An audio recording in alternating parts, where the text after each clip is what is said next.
Today for breakfast, Danish, green onion soup, and a roll. This is the sachet for the green onion soup.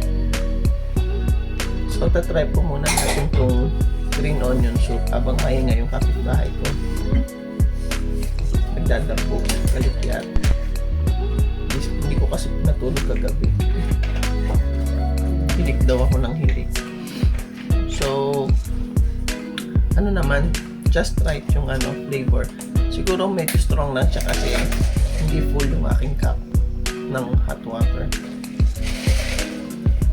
Kung mahilig ka sa something hot sa umaga with a bread, then patok sa'yo. Tapos, ito namang roll. Ganyan siya. Para siyang kala mo mochi. Tapos, pag pinrest mo, magpa-bounce pa. Spongy. Soft din siya. So, yan ang loob niya.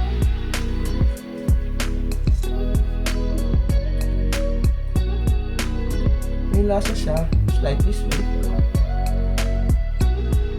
Hindi ko lang ma-place ko ano talaga yung kulay green ako. Mukhang matcha. Dahil nasa Japan tayo. Pero, wala siyang earthy flavor. Danish naman tayo.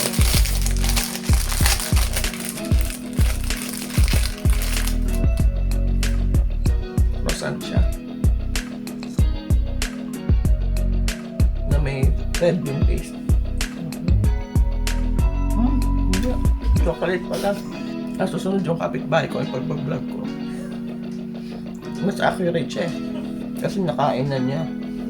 Or alam niya. Hindi ko lang nakita kasi nakasulat na.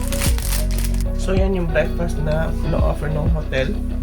Kaya lang kailangan alert ka kasi pag medyo late na wala ka nang abutan. Kasi yung kahapon nung maaga akong kumuha dun, mayroong 3 pieces pa iba. Ngayon 2 na lang. Tapos nung umalis kami, isa na lang klase na tira. So dapat alam nyo. Kasi kung di, pag gusto niya na mag-breakfast, wala na kayong matutuwa. Medyo late na rin ngayon kasi mga past 8 na in the morning. So, gusto ko lang ipakita sa inyo kung ano yung available sa hotel na breakfast. So, sana po ay nagustuhan yung ating video for today. Kung nagustuhan nyo pong ating video, please like, share, and subscribe. At huwag nyo pong kalilimutang i-hit ang notification bell para ma-update kayo sa mga current videos ko.